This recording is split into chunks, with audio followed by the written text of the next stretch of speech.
नमो अरिहन्ताणम्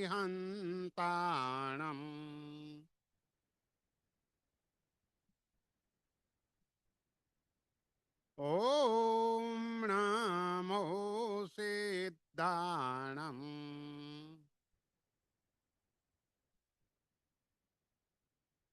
ॐ नमो आयर्याणम्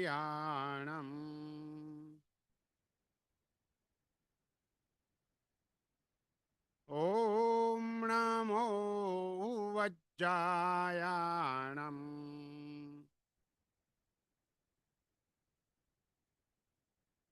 नमो लोये सब्बसाहूणम्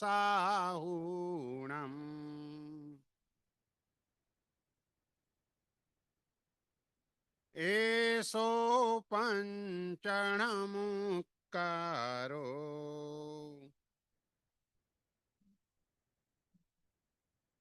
सब्बपावपणासनो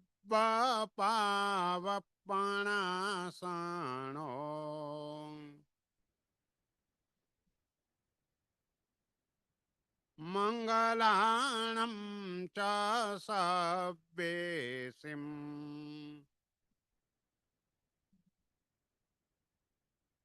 पढमं हवै मङ्गलम्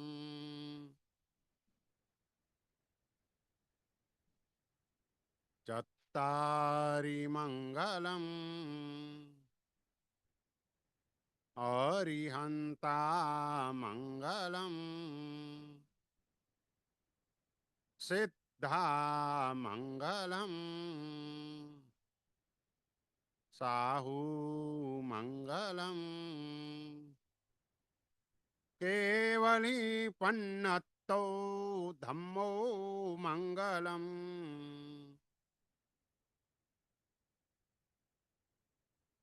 चत्तारि लोकुत्तमा अरिहन्ता लोकुत्तमा सिद्धा लोकुत्तमा साहू लोकुत्तमा केवली पन्नत्तो धम्मो लोकुत्तमो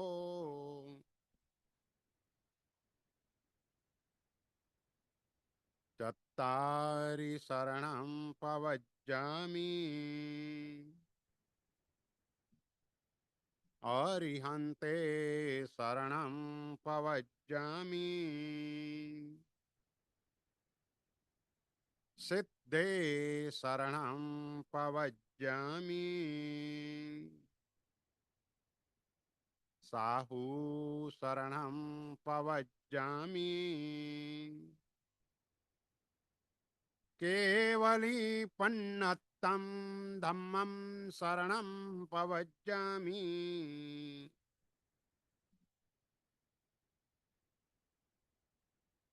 निब्बाणमग्गे वरजानकप्पम्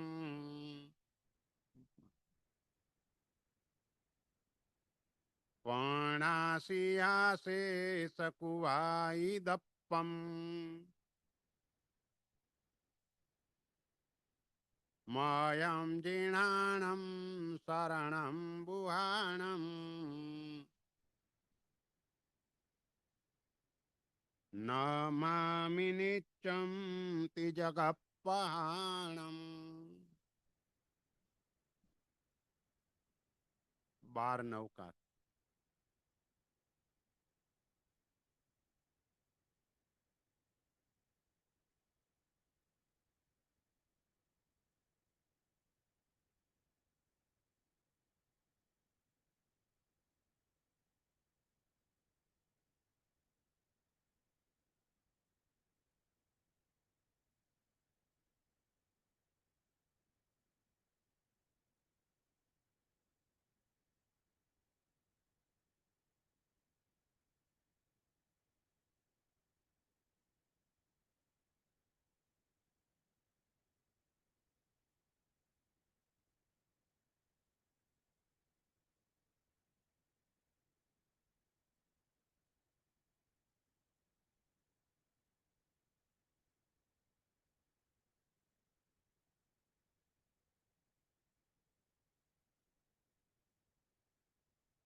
મુક્તિ તણા અભિલાષી તપિયા જ્ઞાન ધ્યાન અભ્યાસે વૈરીણું કાંઈ એ હવું ચિંતે નાખે આવડે પાસે હો કુંથુજીના મનડું કિમહી ન બાજે.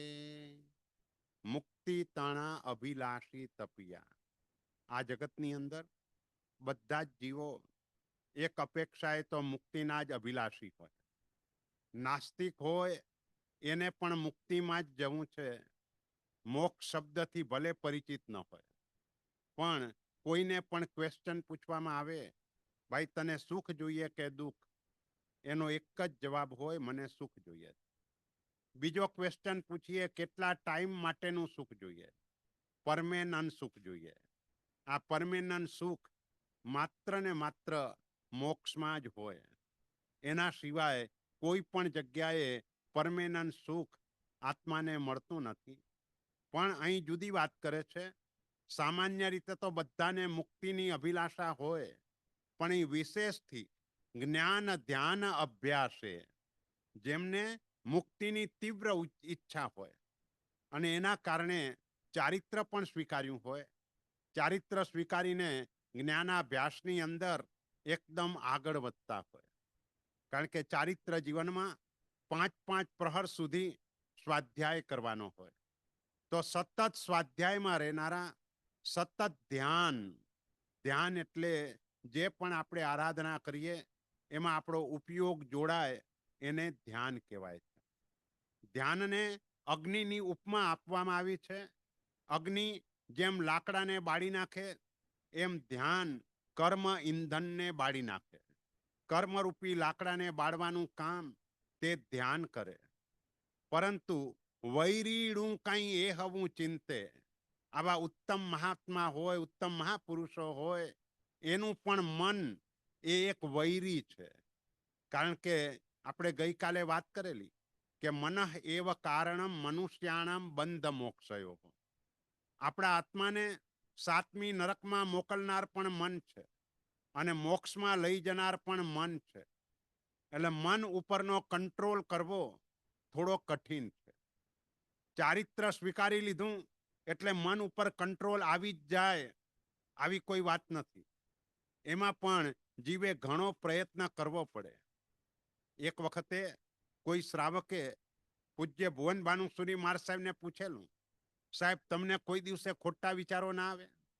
ભાઈ અમને પણ આવે, પણ અમને જ્યારે પણ આવા વિચારો આવે એટલે તરત જ અમે અમારા અભ્યાસની અંદર, જ્ઞાનની અંદર લાગી જઈએ કે જેથી કરીને મન એ દિશાની અંદર વળી જાય. આવા જે મહાપુરુષો થઈ ગયા એ ભુવન ભાનુસુરી મહારાજ એક દિવસે નાનકડા ગામની અંદર બિરાજમાન હતા અને સાંજના પ્રતિક્રમણમાં એક નાનકડું બાળક લઘુ શાંતિ બોલ્યો. એટલી સરસ લઘુ શાંતિ બોલ્યો કે જેના કારણે પૂજ્યપાદ ભુવન ભાનુસુરી મહારાજે બીજા દિવસે એમની અનુમોદના કરવા માટે એકાષ્ટનું કર્યું. બાળક સરસ રીતે આ બોલ્યો એની અનુમોદના અને એના માટે એકાષ્ટનું. એટલે આ મહાપુરુષો હંમેશા આવી રીતે તકને શોધતા હોય અને આ રીતે મનને ડાયવર્ટ કરતા હોય છે.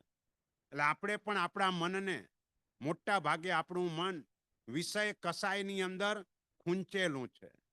5 ઇન્દ્રિયોના 23 વિષયો અને 4 કસાયો એ તરફ મનનું ખેંચાણ રહ્યા કરતું હોય છે. પણ ત્યાંથી આપણા મનને આપણે ઉઠાવી લેવાનું છે. સિદ્ધશિલા ઉપર પણ આપણે અનંત વખત જઈને આવ્યા, પણ કર્મ સાથે લઈને ગયેલા, એકેન્દ્રિય જીવ સ્વરૂપે ગયેલા. એટલે સિદ્ધશિલાનો સ્પર્શ કરવા છતાં પણ આપણને કોઈને સિદ્ધના સુખનો અનુભવ ન થયો. જેમ કોઈ માખી નાકમાં વિષ્ટા ભરેલી હોય અને ગુલાબના છોડ પર જઈને બેસે તો એની સુગંધ એને ના આવે, કારણ કે નાકમાં વિષ્ટા ભરેલી છે. એમ આપણે પણ કર્મની વિષ્ટા લઈને જઈએ તો જે આત્માનો આનંદ સિદ્ધશિલા ઉપર જવા છતાં પણ માણી ન શકાય. આત્માનો આનંદ માણવો હોય તો આ કર્મની વિષ્ટા એને સાફ કરવાની છે. અને મોટા ભાગના કર્મો મન દ્વારા બંધાય છે. સૌથી વધારે કર્મો આપણે મનથી બાંધીએ છીએ અને મનથી બંધાયેલા કર્મોની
ધર્મ ધ્યાન એની આપણને આવશ્યકતા છે.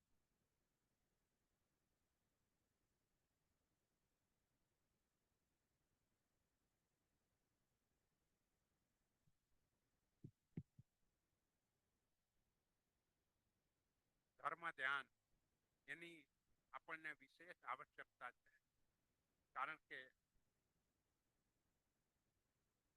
પરમાત્માની આજ્ઞા એને સતત નજર સામે રાખી અને આપણી જો પ્રવૃત્તિ થતી હોય તો એ ધર્મ ધ્યાનની કોટીની અંદર આવી શકે. એટલે આવા મહાપુરુષો કે જે મહાપુરુષો ચારિત્ર સ્વીકારીને જ્ઞાન ધ્યાન એની અંદર મસ્ત હોય તો પણ મન ગમે ત્યારે ગમે ત્યાં ભાગી જાય. એક જગ્યાએ સ્થિર એને રાખવું ઘણું કઠિન છે. અને એને સ્થિર કરવા માટે જ્યાં સ્થિર કરવું હોય એ બાબતમાં રુચિ વધારવી પડે. જ્યાં રુચિ હોય ત્યાં મનની સ્થિરતા થાય. જ્યાં રુચિ ન હોય ત્યાં મનની સ્થિરતા ન થાય. આપણા બધાની ડોલરમાં રુચિ છે.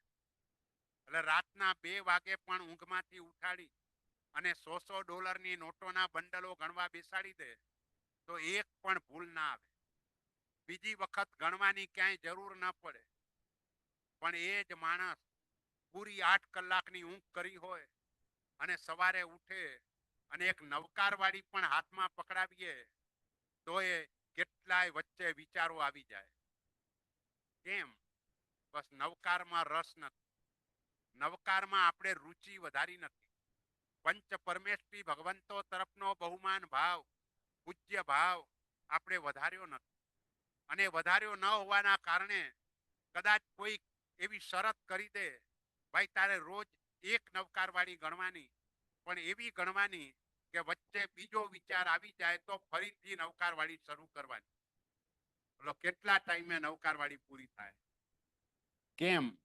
બસ એટલે મન એ આવું ચંચળ છે. મન બધી જગ્યાએ ભાગી જતું હોય છે. પણ એ મનને આપણે રોકવાનું કરતા પણ મનને શુભમાં જોડવાનું છે. એટલે ગઈકાલે આપણે 4 સ્ટેપ જોયા હતા. એક અશુભ, પછી શુભ, પછી શુભનો વેગ અને પછી શુદ્ધ. અશુભ જ્યાં વિચારો આવે ત્યાં પાપ કર્મ બંધાય. અશુભમાંથી શુભમાં જઈએ પુણ્ય કર્મ બંધાય. શુભનું સાતત્ય સેવીએ, શુભનો વેગ વધારીએ એટલે પુણ્યાનુબંધી પુણ્ય થાય અને શુદ્ધ એટલે કર્મની નિર્જરા થાય. તો આપણા બધાનું લક્ષ્ય કર્મ નિર્જરાનું છે. સામાયિક લઈને બેસીએ એ શુદ્ધ સામાયિક થઈ ક્યારે કહેવાય? તો કે સમતા ગુણ આપણામાં આત્મસાત થાય તો શુદ્ધ સામાયિક કહેવાય. સમતા ગુણ આત્મસાત ન થાય તો એ સામાયિક શુદ્ધ ન કહેવાય. તો પછી એવા સામાયિકથી કર્મની નિર્જરા ન થાય. જ્યાં પણ નિર્જરા વધારવી છે, કર્મ આપણે ઓછા કરવા છે, તો કર્મ ઓછા તો જ થશે કે આપણે ખૂબ ભાવપૂર્વક એટલે કે મનને તે ક્રિયાની અંદર જોડી દઈએ તો જ કર્મ નિર્જરા થશે.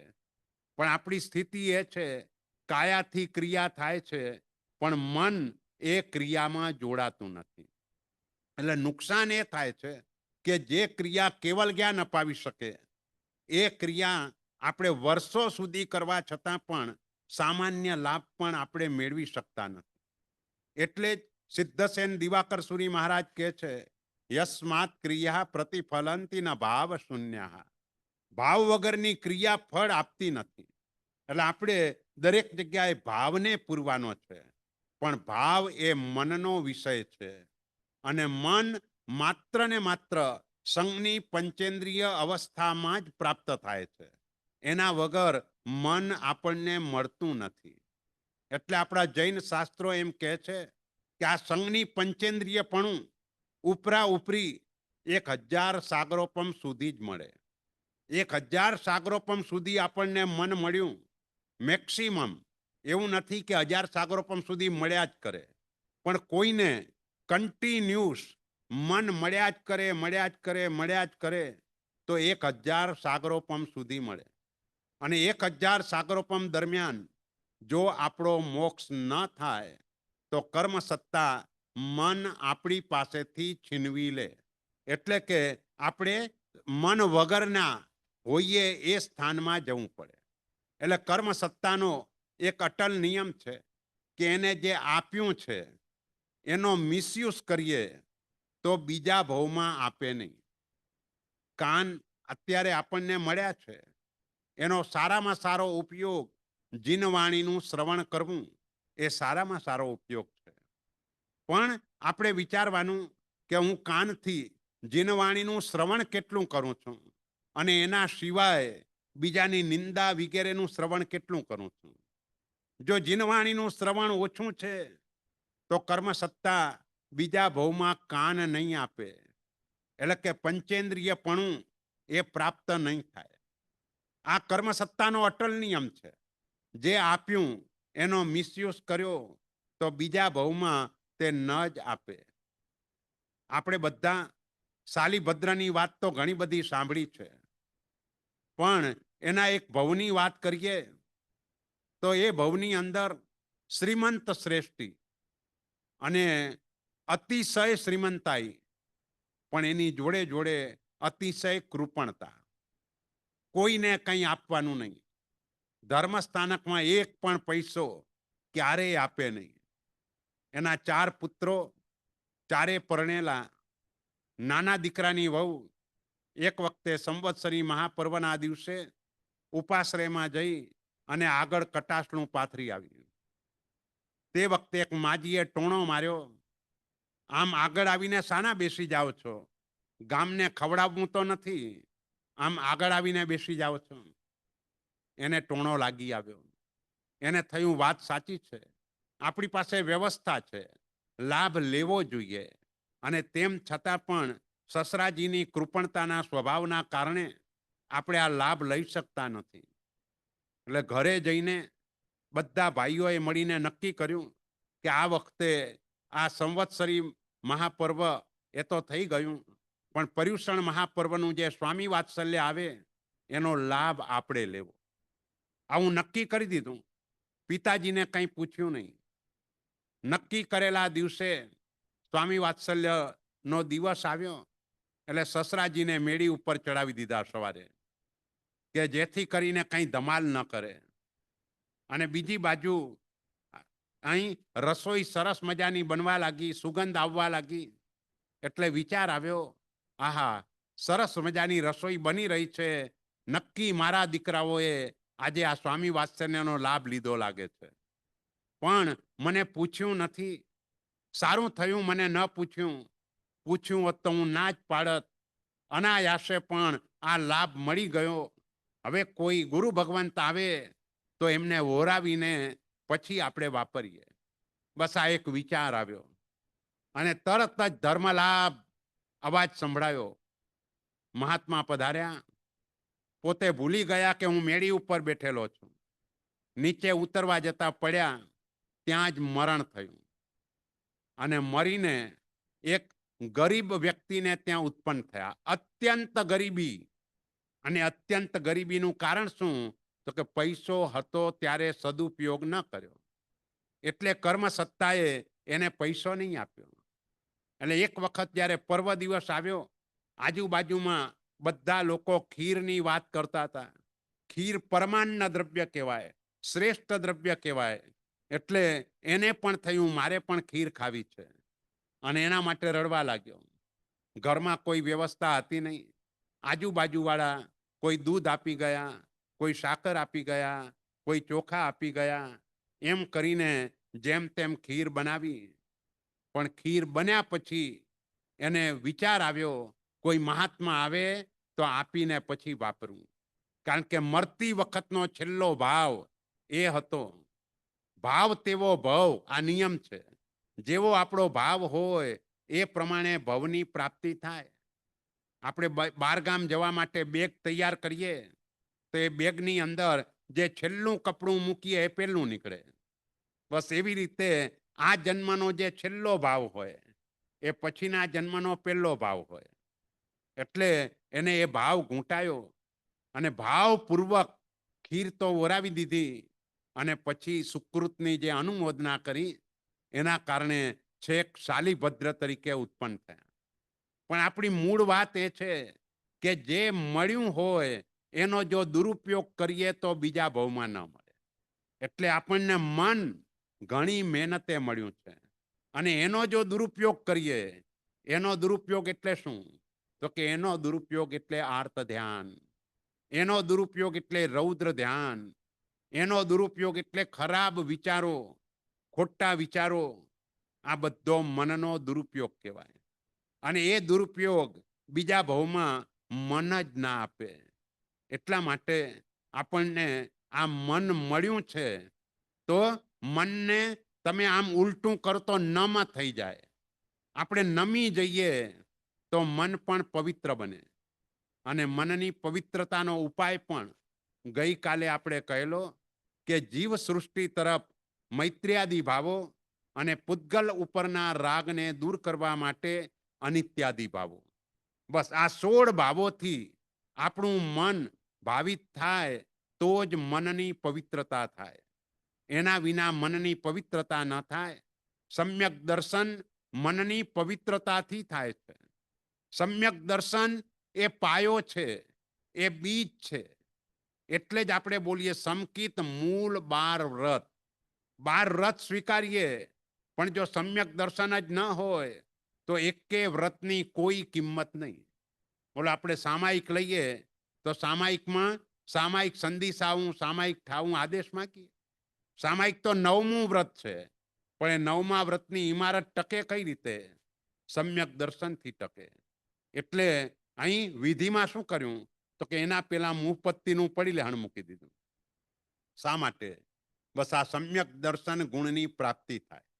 પ્રાપ્ત થયેલું સમ્યક દર્શન એનું રક્ષણ થાય, એની વધારે શુદ્ધિ થાય. એટલા માટે મુહપત્તિનું પડી લેહણ છે.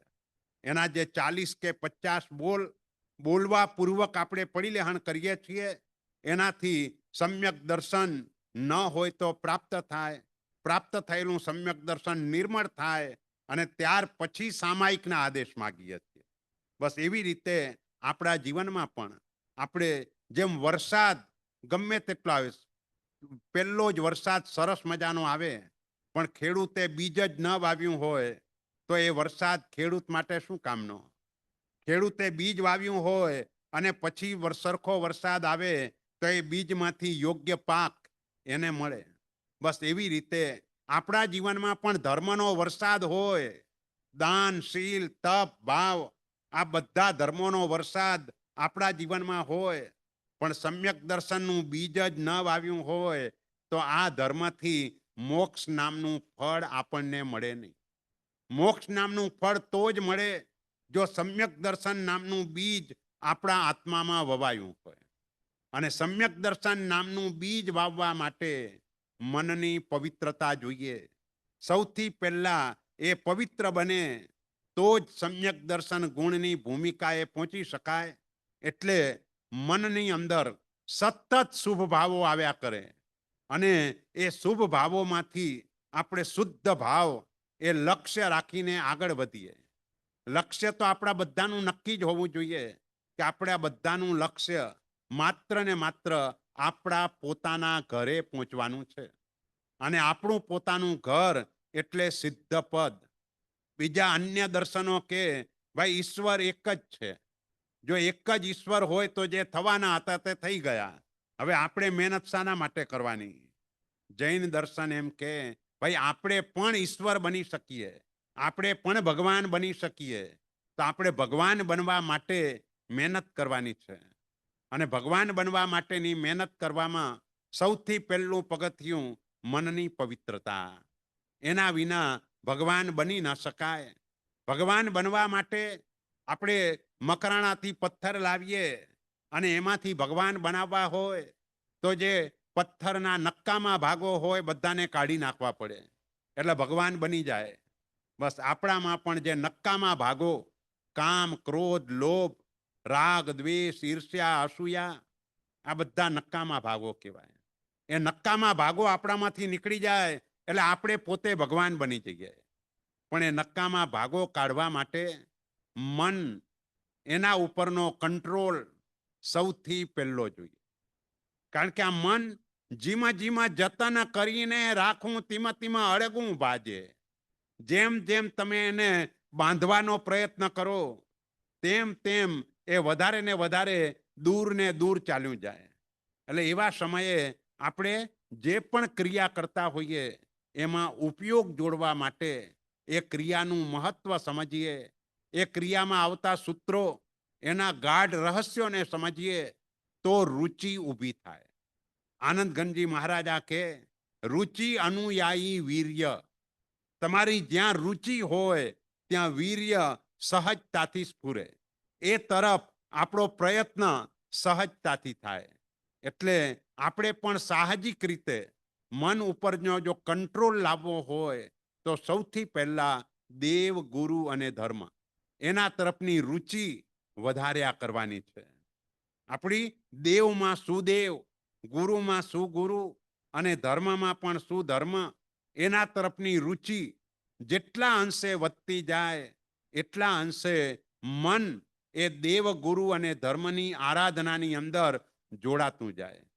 અને એ રીતે જોડાય તો પછી એક બાજુ પુણ્ય કર્મ પણ બંધાય, બીજી બાજુ આવતા કર્મોનો સંવર પણ થાય અને ત્રીજી તરફ જે સ્ટોકમાં આપણા આત્મા ઉપર કર્મો પડેલા છે એ કર્મો પણ ખરવા માંડે, નિર્જરા થવા લાગે. એક દિવસ એવો આવે કે આપણા બધા કર્મોથી મુક્ત થઈ અને આપણે મોક્ષમાં પહોંચી જઈએ. પણ એના માટેની પહેલામાં પહેલી શરત, જ્યારે સંઘની પંચેન્દ્રિય તરીકે આવ્યા છીએ ત્યારે દુર્લભમાં દુર્લભ કોઈ વસ્તુ મળી હોય તો આ મન છે.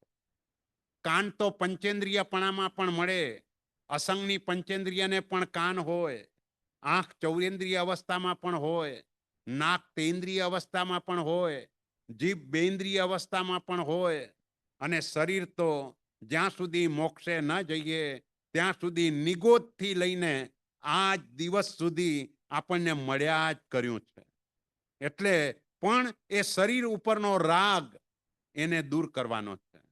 અને એ રાગ દૂર થાય તો જ મનની પવિત્રતા વધે.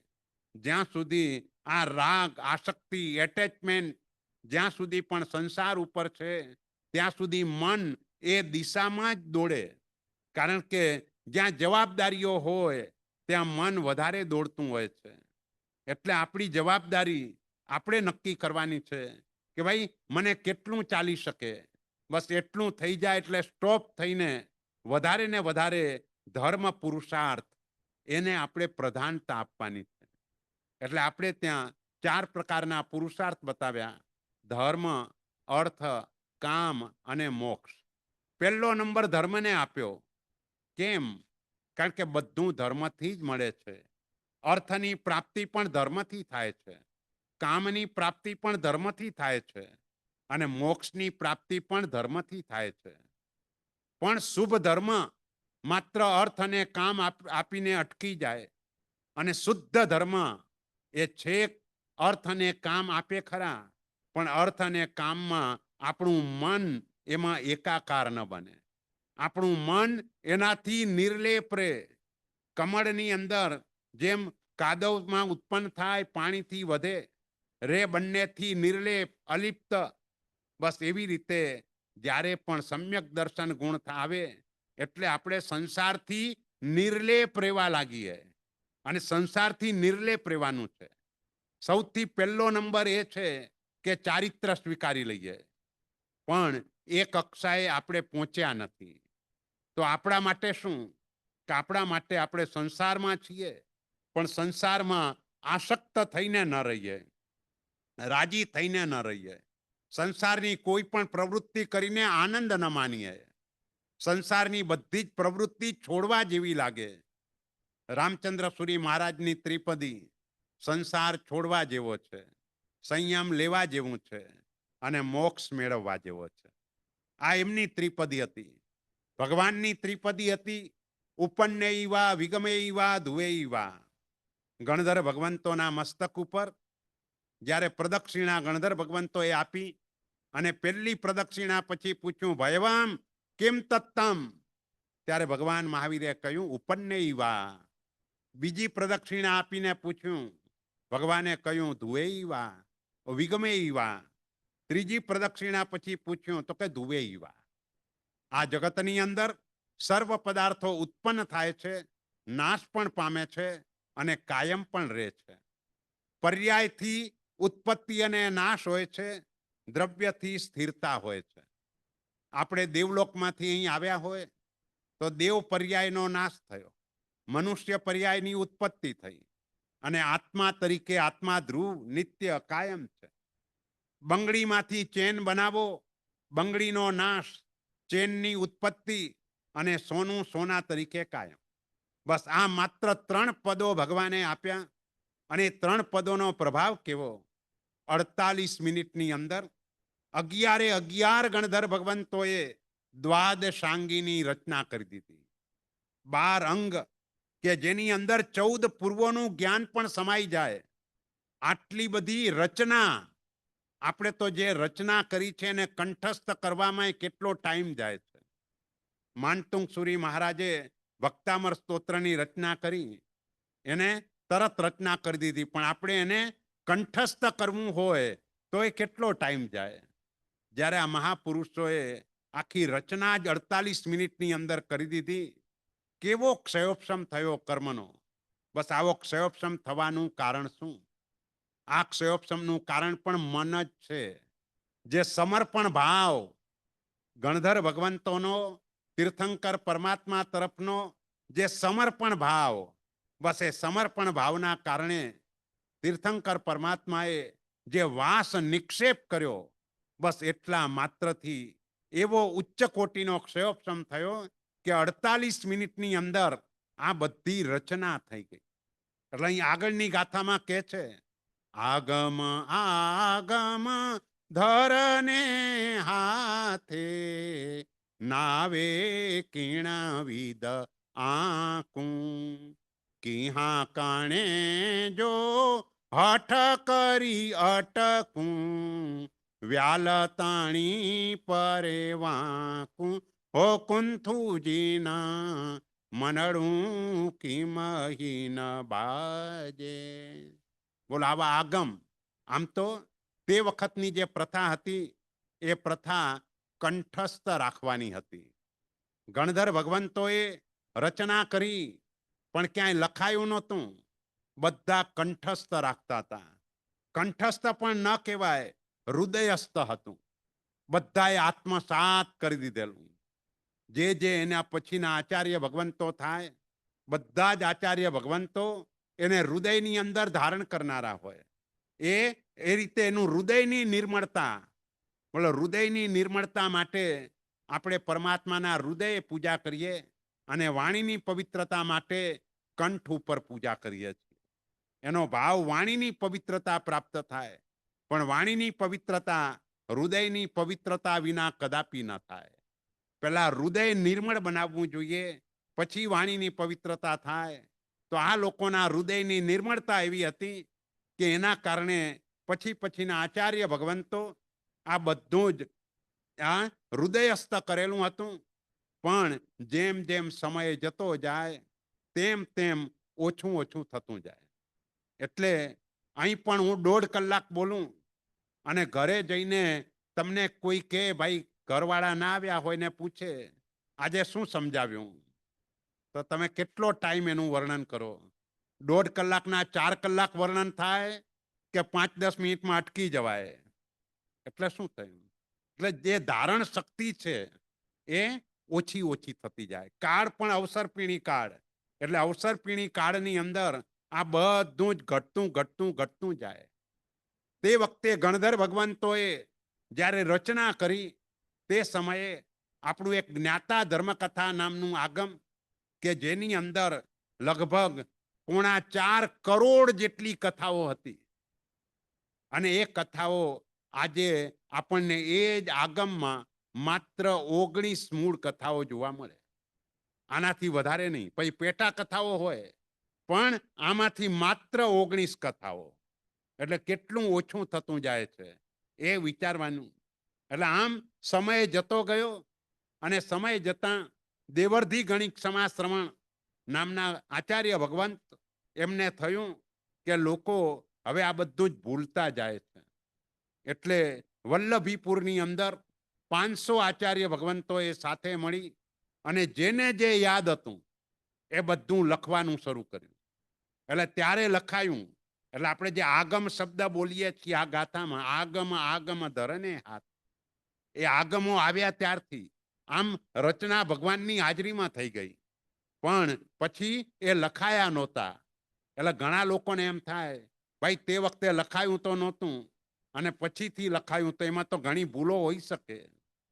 પણ એવું નથી, કારણ કે આપણા ગુરુ ભગવંતો પાપ ભીરુ હતા. એમને ખબર હતી કે ભગવાન મહાવીર ત્રીજા ભવની અંદર માત્ર એટલું જ બોલેલા, હે કપિલ, અહીં પણ ધર્મ છે ને ત્યાં પણ ધર્મ છે. પોતાનો સંસાર 1 કરોડ સાગરોપમનો વધારી દીધેલો. એટલે આપણા મહાત્માઓ પાપ ભીરુ હતા. જેને જેટલું યાદ હતું લખ્યું. ક્યાંક મતાંતરો પણ આવ્યા, પણ એ મતાંતરોમાં લખી નાખ્યું તત્વ કેવલી ગમ્ય. કોઈ સંકલેશ નહીં, કોઈ ઝઘડા નહીં. જેને જે યાદ હતું એ લખીને નીચે લખ્યું તત્વ કેવલી ગમ્ય, એટલે ક્યાંય દોષ ના લાગે. તો એ આગમો નો વારસો આજે પણ છે. આજે પણ 45 આગમો કંઠસ્થ હોય એવા મહાપુરુષો પણ મળે. જય ગોસ્વામી મહારાજ એવા હતા.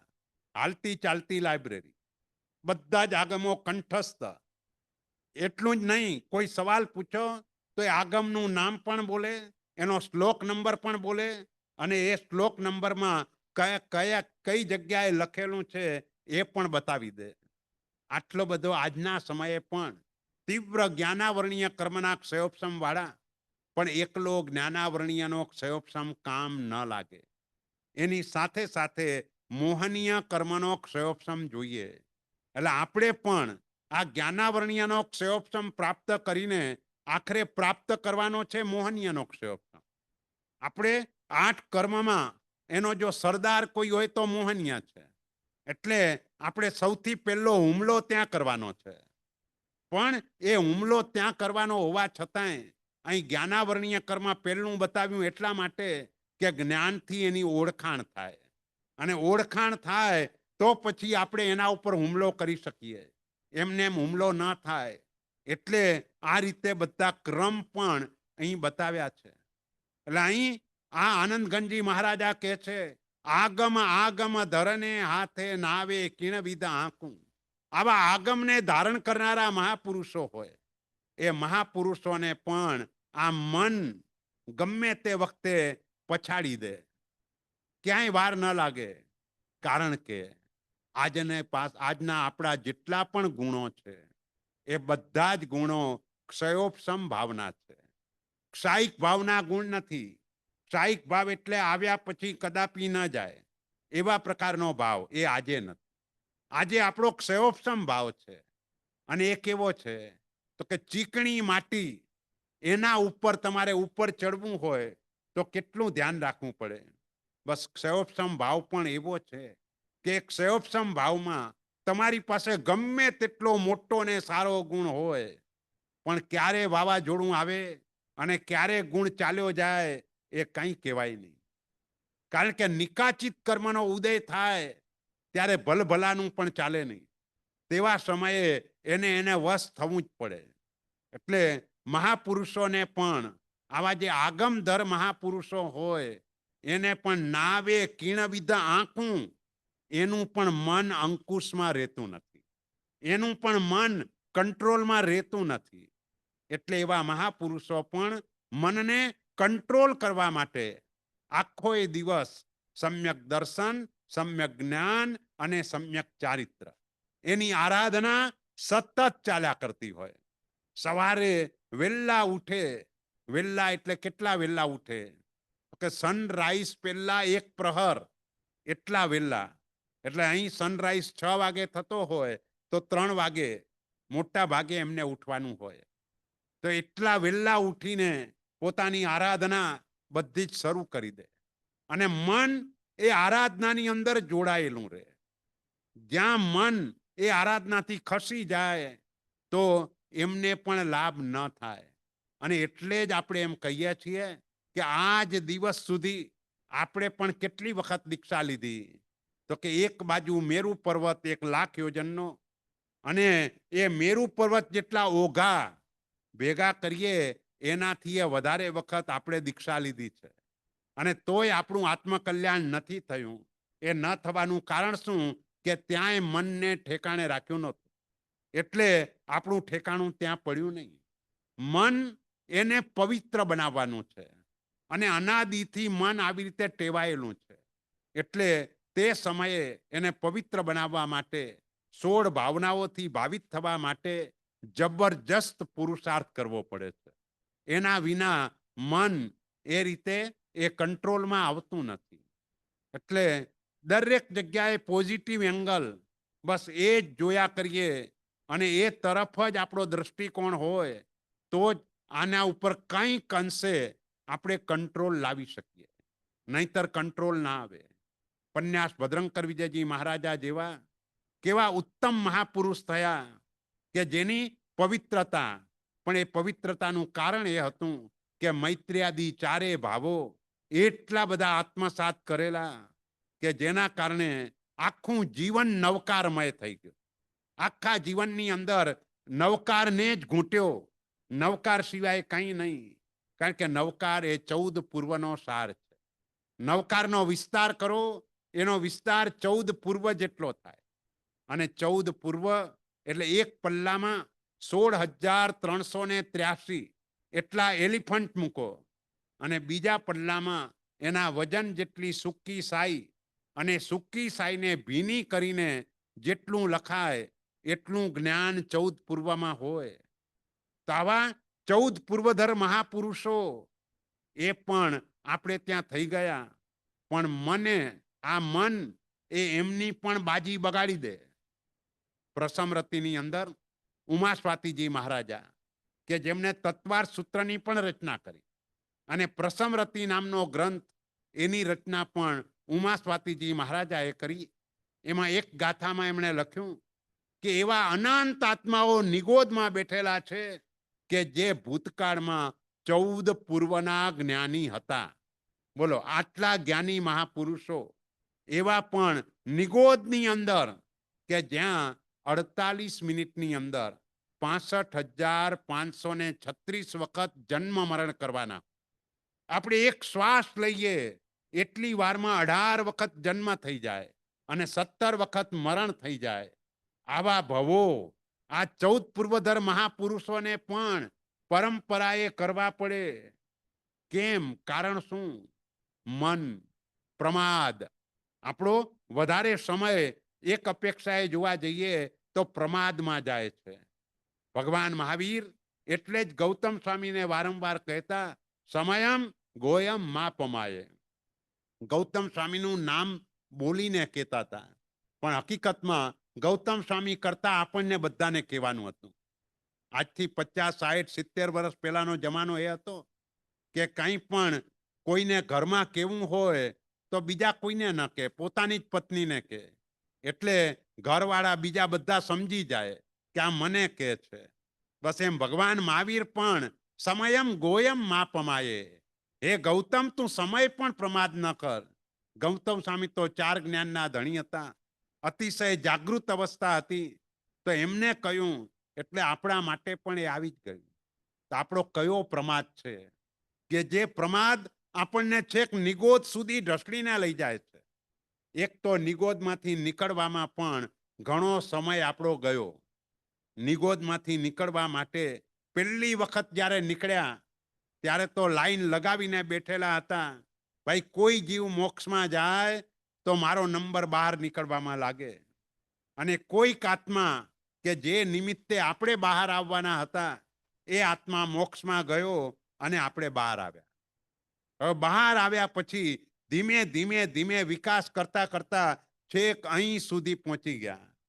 પણ અહીં સુધી આવ્યા પછી આપણો પ્રમાદ વધતો ચાલે, અથવા અહીં જે પણ સુખના સાધનો વગેરે જે પણ આપણને પ્રાપ્ત થયા છે એ કર્મ સત્તાએ શાના માટે આપ્યા? કર્મ સત્તાએ એ આપણું પુણ્ય હતું. એ પુણ્યના બદલામાં જેમ કોઈ સ્ટોરમાં જાઓ, ડોલર આપો એટલે જે જોઈતું હોય એટલા ડોલરમાં જે મળતું હોય તે આવે. બસ એમ કર્મ સત્તા પણ આપણી પાસે જેટલી પુણ્યની બેલેન્સ હોય એના પ્રમાણમાં આપણને સુખ આપે. તો એને ભોગવી લઈએ એટલે પુણ્ય ખલાસ થઈ જાય, મૂડી ખલાસ થઈ જાય.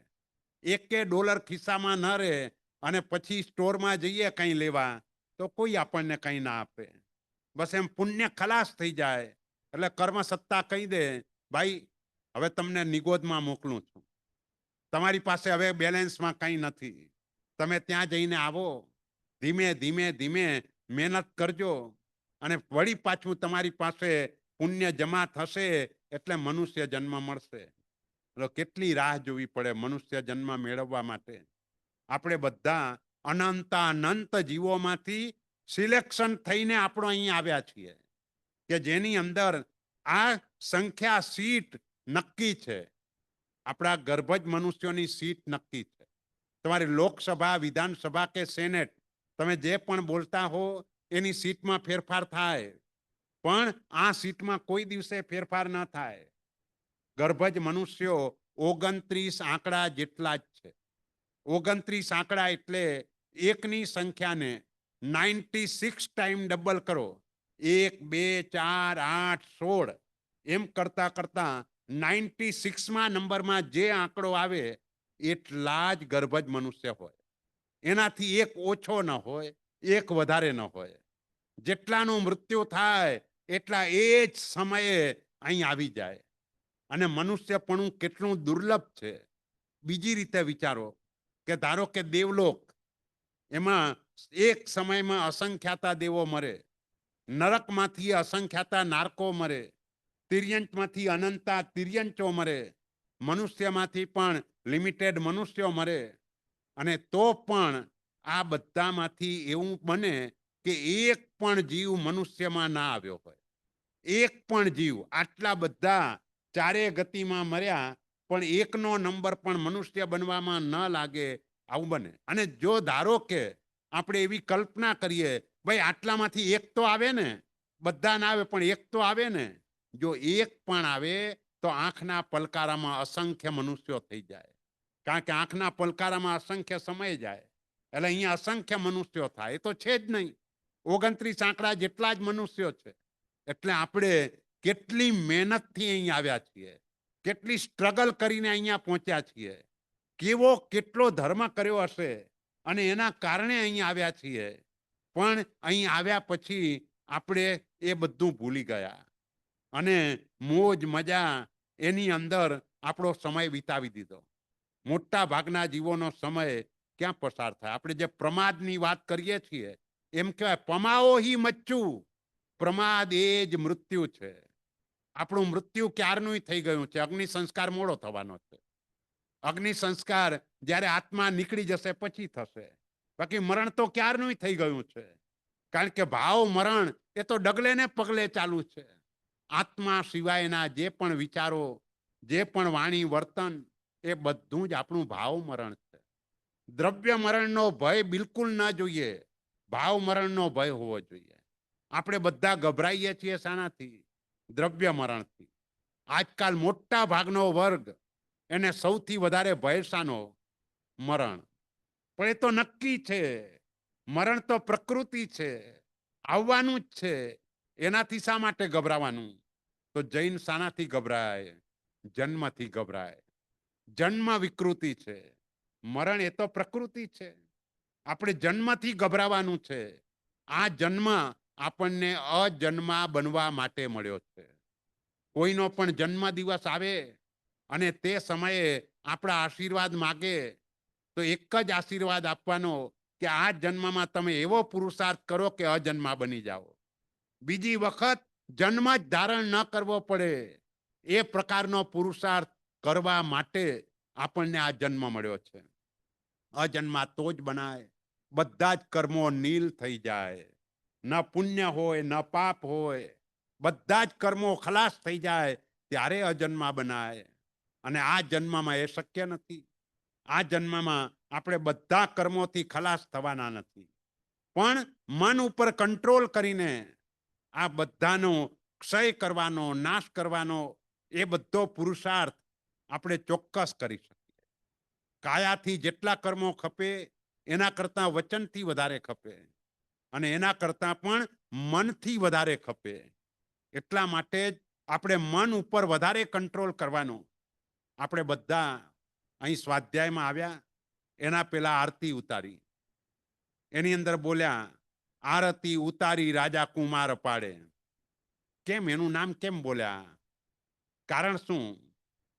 બોલો, એમને આરતી ઉતારતી વખતે કોઈને એમ થાય ભાઈ મંગળ દીવો અને એમાં આરતી ઉતારી રાજા કુમાર પાડે એમ કેમ મૂક્યું? આરતીમાં કેમ ના મૂક્યું ને મંગળ દીવામાં કેમ મૂક્યું? એનું કારણ શું? પેલો મંગળ દીવો હતો, પછી આરતી હતી. આજના દિવસે આપણે પહેલા આરતી ઉતારીએ છીએ અને પછી મંગળ દીવો કરીએ છીએ. એટલે જ કપૂર મંગળ દીવા વખતે પ્રગટાવીએ છીએ, આરતીમાં નથી પ્રગટાવતા. દીપકની શરૂઆત કરીએ ત્યારે જે હોય. એટલે અમુક બાબતો એવી છે. આપણે મંગળ દીવામાં બોલીએ સોહામણું ઘેર પર્વ દિવાળી. સોહમ ને ઘેર પર્વ દિવાળી છે. સોહમ એટલે સૌધર્મ ઇન્દ્ર, એના ઘરે દિવાળીનું પર્વ આવ્યું. સોહામણું ઘેર નહીં, પણ સોહમ ને ઘેર પર્વ દિવાળી. તો એવી રીતે અહીં બોલી આરતી ઉતારી રાજા કુમાર પાડે. કેમ? કારણ શું? કુમારપાળ મહારાજાને એ ઉતારતી વખતે એમને નિયમ લીધેલો, અને નિયમ એ હતો કે મનથી પાપ થઈ જાય તો ઉપવાસ કરીશ, વચનથી પાપ થઈ જાય તો આયંબિલ કરીશ, કાયાથી પાપ થઈ જાય તો એકાશનું કરીશ. બોલો, આપણે આવો નિયમ લઈએ તો શું થાય? મનથી પાપ થઈ જાય તો ઉપવાસ કરવાનો. કેટલા ઉપવાસ કરવાના આવે? રોજ ઉપવાસ આવે. પણ એવું ન બને. તમારી જાગૃતિ વધે. હંમેશા તમે જ્યારે પણ નિયમ આ રીતે લો એટલે તમારી જાગૃતિ ઘણી બધી વધી જાય. એટલે જાગૃતિ વધારવા માટે આપણા દંડને આપણે વધારવાનો. જેટલો દંડ તમે વધારે રાખો એટલી જાગૃતિ વધે. પરમાત્માની પૂજા ન થાય તો હું ઘી છોડી દઈશ, એમાં કઈ ફરક ન પડે. પણ પૂજા ન થાય એ દિવસે 100 ખમાસમણ ઊભા થઈને મારે આપવાના, અથવા તો $500 ભંડારમાં નાખવાના, તો કયો દિવસ પૂજા વગરનો રહે? દરેક દિવસે થાય.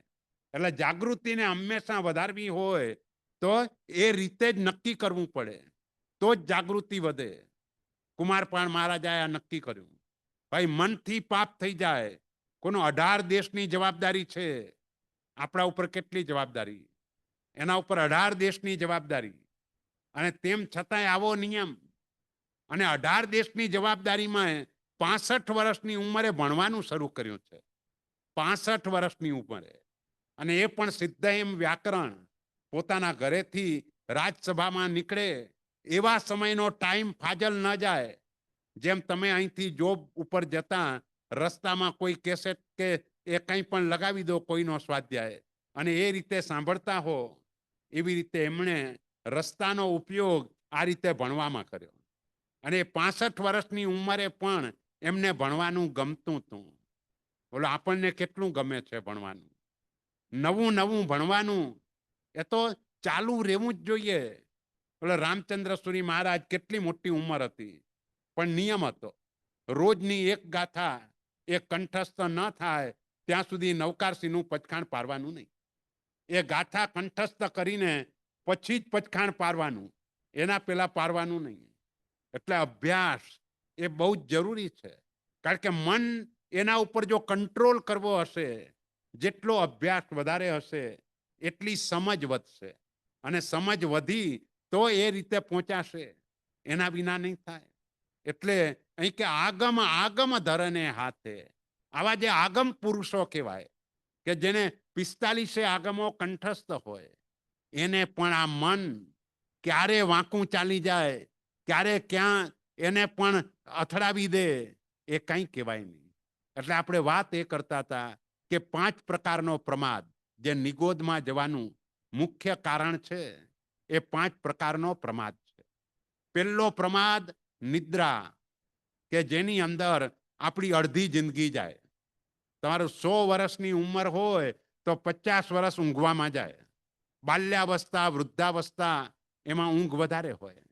એટલે એવરેજ જો તમે ગણવા જાઓ તો અડધી લાઈફ એ નિદ્રા નામનો એક જ પ્રમાદ ખાઈ જાય.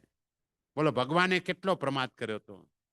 12.5 વર્ષની એમની સાધના કાળ જોઈએ, માત્ર 48 મિનિટનો પ્રમાદ હતો. અને ભગવાન ઋષભદેવ એમનો કેટલો 1000 વર્ષ એટલો છદ્મસ્ત કાળ, અને 1000 વર્ષમાં એમનો પ્રમાદ માત્ર 24 કલાક હતો, આનાથી વધારે નહીં. અને આપણો પ્રમાદ કેટલો, આપણે એ રીતે સરખાવો. ભાઈ આટલો નહીં, પણ આહાર અને ઊંઘ બે વસ્તુ એવી છે કે જેટલી ઘટાડો એટલી ઘટે, જેટલી વધારો એટલી વધે. પણ ક્યારે થાય? ઊંઘને પણ ઓછી કરવી હોય તો ઊંઘ ઓછી કેમ થાય? ત્યાં પણ ભગવાનની આજ્ઞાનું પાલન. કઈ આજ્ઞાનું પાલન? કે ભગવાને રોજ ઉણોદરી રાખવાનું કહ્યું છે. ઉણોદરી રાખીએ, પણ ઉણોદરી એટલે શું? રોજનો આપણો આહાર કેટલો? રોજનો પુરુષનો 32 કોળિયા જેટલો, અને બહેનોનો 28 કોળિયા જેટલો. બસ આટલો જ આહાર, આનાથી વધારે આહાર નહીં. આનાથી શરીર તમારું ટકે, શરીર ચાલે, કોઈ તકલીફ ન પડે.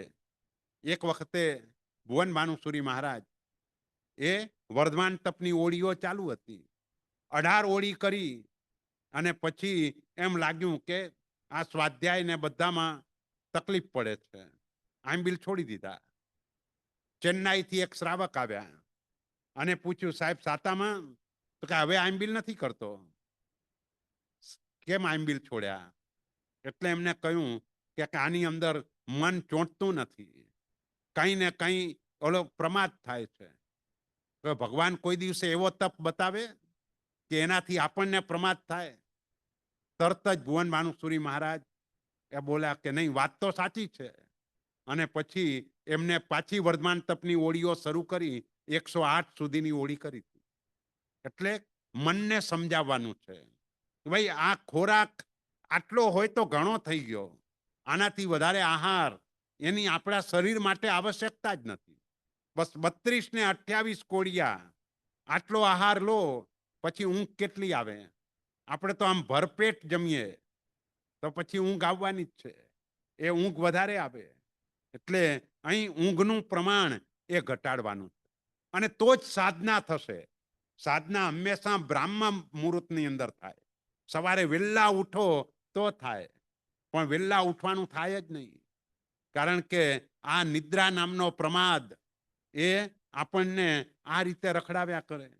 એટલે બાકી તો સુવાનું જ છે. એકેન્દ્રિયપણામાં ને બધામાં કંઈ જાગૃતિ નથી. એક જ આ જન્મ, જે બહુ જ ઓછા વર્ષો કહેવાય.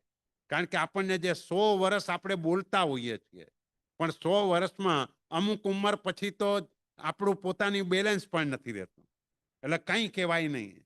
એટલે જે વખતે બાલ્યાવસ્થાથી જો શરૂ કરીએ તો કંઈક સંસ્કાર પડે, અને આગળ જતા આપણે એ રીતે આગળ વધી શકીએ.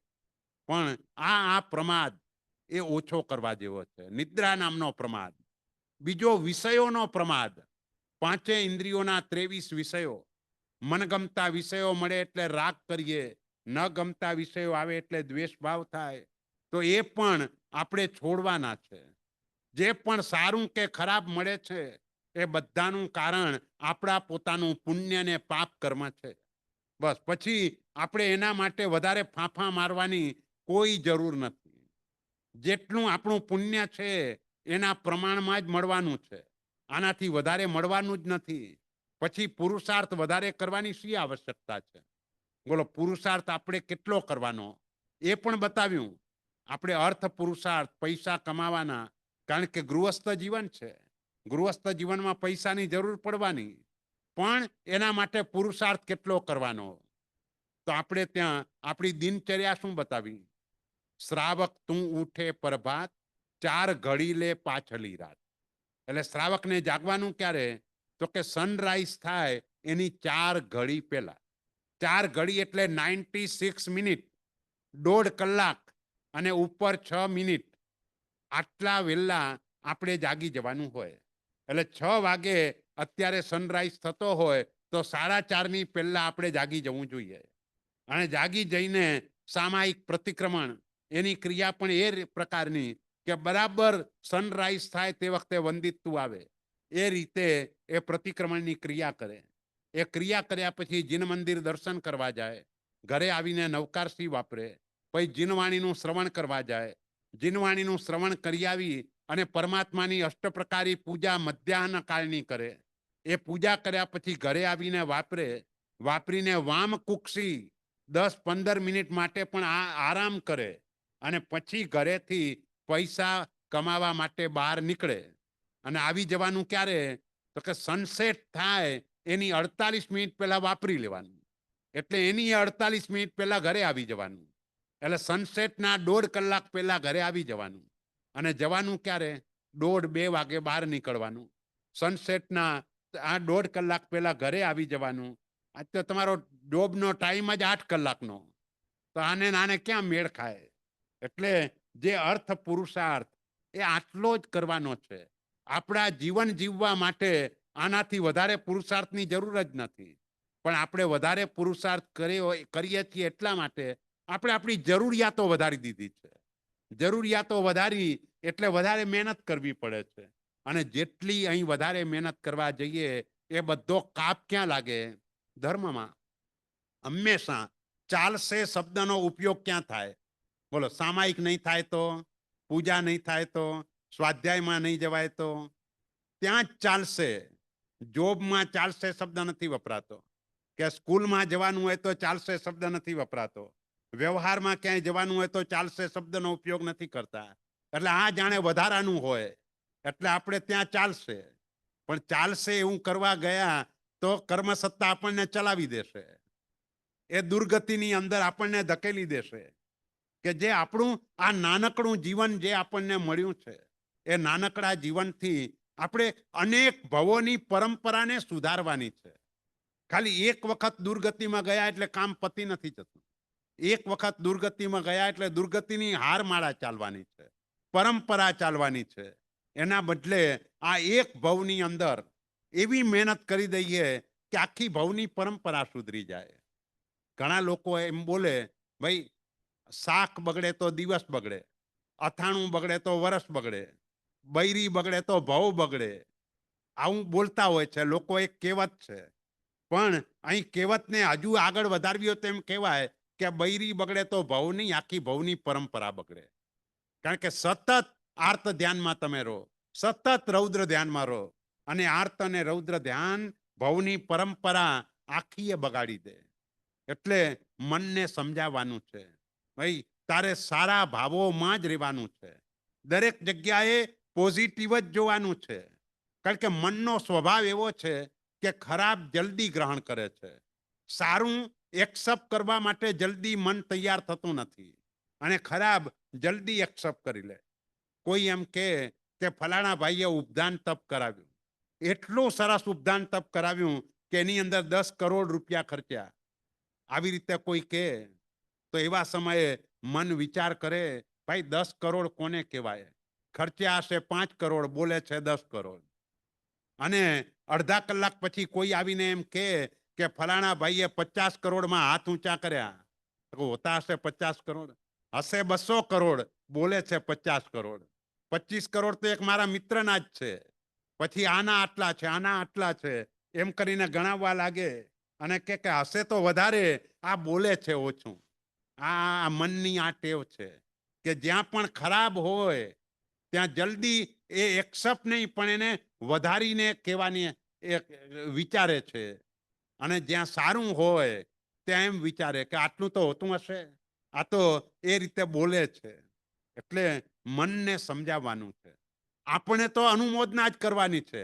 એને 5 કરોડ ખર્ચીને 10 કરોડ બોલે છે તો એનું નુકસાન છે. આપણું નુકસાન શું? આપણું નુકસાન એ કે આપણે ખોટી શંકા કરી, એ આપણું નુકસાન. આપણે તો તે વખતે 10 કરોડ ખર્ચ્યા એની અનુમોદના જ કરવાની છે. ભાઈ ખૂબ ઉત્તમ છે. અને એમને આ રીતે એ કર્યું. ને અનુમોદના ત્યાં સુધી કરવાની હોય. ધારો કે તમારે કોઈની પાસે 100,000 લેવાના છે, તમને ના આપ્યા અને દેરાસરમાં આવીને 50,000 રોકડા આપી ગયો, તો તમને શું વિચાર આવે? મારા તો 100,000 આપતો નથી અને અહીંયા તને 50,000 આવી રીતે આપી જાય છે, આ તે કેવું? એટલે એ પણ આપણે નથી વિચારવાનું. આપણે એ વિચારવાનું કે મારો ઋણાનુબંધ એની જોડે જુદો છે. એટલે મારા પૈસા ભલે નથી આવતા પણ એની ધન ઉપરની મૂર્છા તો ઓછી થઈ ને, અહીં આવ્યો ને. એના માટે આપણે અનુમોદના જ કરવાની હોય. પણ આવી વખતે જીવ અનુમોદના નથી કરી શકતો. આવા ટાઈમે આપણે ખોટા વિચારોમાં ચડીએ છીએ. એટલે મનને આ બધી બાજુમાં આપણે સમજાવવાનું છે કે ભાઈ તારે કંઈ નહીં, તારે તો જેટલું સારું છે એની અનુમોદના જ કરવાની. કરણ કરાવણને અનુમોદન, સરીખા ફળ નિપજાયો. પૂજાની ઢાળમાં આપણે બોલીએ છીએ અને એનું દ્રષ્ટાંત પણ છે. આપણે ત્યાં બલભદ્ર મુનિ ગોચરી ઓરવા માટે ગયા હતા. ઓલો કઠિયારો ભાવથી ગોચરી ઓરાવે છે અને હરણ સામે ઊભું ઊભું એની અનુમોદના કરે છે. બરાબર એ જ વખતે વૃક્ષની ડાળી એના ઉપર પડી અને ત્રણેયનું મૃત્યુ થયું. ત્રણેય મરીને 5મા દેવલોકમાં દેવ થયા. એમ નહીં ભાઈ, દીક્ષા પાળનાર 12મા દેવલોકમાં ગયો, ઓલો કઠિયારો 8મામાં ગયો, આ પહેલા દેવલોકમાં ગયો, એવું નહીં. ત્રણેયને સરખું પડે. ત્રણેય 5મા દેવલોકમાં. બોલો, અનુમોદના એનો પણ આટલો મોટો લાભ છે. અને એક જ જૈન દર્શન એવું છે કે આ ધર્મ આપણને બતાવ્યો છે. બીજા કોઈ ધર્મમાં અનુમોદનાની વાત નથી. એટલે જૈન ધર્મ આપણને મળ્યો તો અનુમોદના માટે આપણે માત્ર મનને જ સમજાવવાનું છે. ખાલી સમજાવવાનું નહીં પણ મનથી રાજી થવાનું છે. કોઈનું પણ સુકૃત જોયા પછી તમે જેટલી વખત રાજી થાઓ, જેટલી વખત અનુમોદના કરો, એટલી વખત તમારા એકાઉન્ટમાં પુણ્યની બેલેન્સ જમા થયા કરે. બોલો, આવું કોણ કરે? એક વખત તો બિઝનેસની અંદર એક વખત લાભ થાય. આ તમે 1000 વખત યાદ કરીને રાજી થયા તો 1000 વખત તમારા એકાઉન્ટમાં પુણ્ય જમા થયું. તો આ અનુમોદના એ મનનો વિષય છે. મનની અંદર જેણે પણ ભગવાનની આજ્ઞા મુજબનું નાનકડું પણ કાર્ય કર્યું હોય તો અનુમોદના કરવાની. ક્ષત્રિય કુંડ મહાતીર્થની અંદર ભુવન ભાનુસુરી મહારાજ પરિવાર સાથે ગયેલા અને તે સમયે કોઈ તિથિ કે કંઈ નહીં, પણ પરમાત્માની ભક્તિ કર્યા પછી ભુવન ભાનુસુરી મહારાજે અઠ્ઠમનું પચખાણ લીધું. એટલે સાથેના મહાત્માએ પૂછ્યું, હમણાં કેમ અઠ્ઠમ? તો કે ભાઈ, શ્રાવકો આવે તો મેવા મીઠાઈ લઈને આવે. આપણી પાસે ક્યાં મેવા મીઠાઈ છે? આપણે ભગવાન પાસે એની અનુમોદના કરવાની ને આપણે પણ કંઈક ધરવું તો જોઈએ ને. તો આપણે આ રીતે તપ કરીને અહીં ભગવાનની જોડે બેસીને સાધના કરવાની, આરાધના કરવાની, એ રીતે અનુમોદના કરવાની. એટલે અનુમોદના લુખી ન હોય. ઘણી વખતે કોઈ પાલિતાણા જતું હોય, હવે કે મારા વતીથી પૂજા કરજો, એ ના ચાલે. કોઈ ઘણા બધા લોકો એમ કે ભાઈ મારા વતીથી પૂજા કરજો, જે પણ તમને એમ કે એને કહેવાનું, સારું તારા વતીથી પૂજા કરીશ અને આજે તારા વતીથી જમી પણ લઈશ. તું જમતો નહીં આજે, બસ તારા વતીથી હું જમી લઈશ. તો ના ચાલે. એને જમવું જ પડે તો જ એનું પેટ ભરાય. એમ ખાલી લુખી અનુમોદના ન હોય, કંઈક પણ ત્યાગ હોવો જોઈએ. અનુમોદનાની અંદર પણ ત્યાગ હોય. જેમ આગળ આપણે વાત કરી કે ઓલો બાળક લઘુ શાંતિ બોલ્યો તો એ ભુવન ભાનુસુરી મહારાજે એકાશનું કર્યું, તો એ સાચી અનુમોદના કહેવાય. એટલે આપણે પણ અનુમોદના, આજે પણ ન્યુયોર્કની અંદર એક છોકરો છે, 11-12 વર્ષની માંડ ઉંમર હશે, અને એ બાળકે આ ઋષિની દીક્ષા થઈ એ નિમિત્તે 700 સામાયિકનો વર્ષ દરમિયાન કરવાનો નિયમ લીધો. બોલો, રોજ સવારે પ્રતિક્રમણ કરીને ત્યાં કને જાય. નાનકડો બાળક છે, 11 વર્ષનો બાળક છે, અને 1 મહિનો એમની જોડે રહેવાની પ્રતિજ્ઞા લીધી કે તમારી દીક્ષા પછી હું 1 મહિનો તમારી જોડે રહીશ અને એ રીતે કરીશ. આને સાચી અનુમોદના કહેવાય. કોઈ પણ ચારિત્ર સ્વીકારે છે તો એના બદલામાં આપણે શું કરીશું? આપણે માત્ર એ વખતે એનું બહુમાન કરી દઈએ અને અનુમોદના બોલી દઈએ, એટલાથી અનુમોદના ન થાય. અનુમોદનામાં આપણે ત્યાગ કરવાનો હોય, કંઈક છોડવાનું હોય તો અનુમોદના થાય. એટલે આપણે એ રીતે મનથી તૈયાર થવાનું છે કે કંઈ પણ અનુમોદનાની વાત આવે તેવા સમયે કંઈ ને કંઈ આપણે છોડવાનું. કારણ કે ત્યાગ એ જીવનની અંદર સૌથી પહેલા જરૂરી છે. એટલે મન એ છે કે આગમ ધરને હાથે નાવે કિણવિદ આંકું, કિહા કણે જો હઠ કરી અટકવું તો વ્યાલ તણી પરે વાંકું. એટલે કદાચ હઠ કરીને એમને એ રે નહીં, હું તો આમ કરીશ જ, તો કે વ્યાલ એટલે સાપણી, જે સાપનું જે નારી જાતિ હોય એની જેમ વાંકી જ ચાલ્યા કરે. એવી રીતે આ મન એ પણ વાંકું જ ચાલ્યા કરે. એટલે મનને સીધું ચલાવવું સહેલું નથી. એટલે એના માટે જ્યાં જ્યાં જઈએ ત્યાં એક જ કામ, ગુણ જ જોવાના, દોષ જોવાના જ નહીં. એટલે આપણા ગુરુ મહારાજ પણ આપણને વિતરાગ જેવા જ લાગવા જોઈએ. દોષ જોવાનો જ નહીં, બસ ગુણ જ જોવાનો. જો દોષ જોવા ગયા તો એમને તો નુકસાન નહીં થાય, પણ નુકસાન આપણને જ થશે. જ્યાં જ્યાં દોષ દેખાશે ત્યાં ત્યાં નીચ ગોત્ર કર્મ તરત બંધાઈ જશે. હંમેશા નિયમ છે કે દોષ કોઈનો પણ જોઈએ એટલે હલકા કુળમાં જન્મવાનું નક્કી થઈ જાય. કારણ કે હલકા માણસોનું કામ છે, આપણું કામ નથી કોઈનો દોષ જોવો.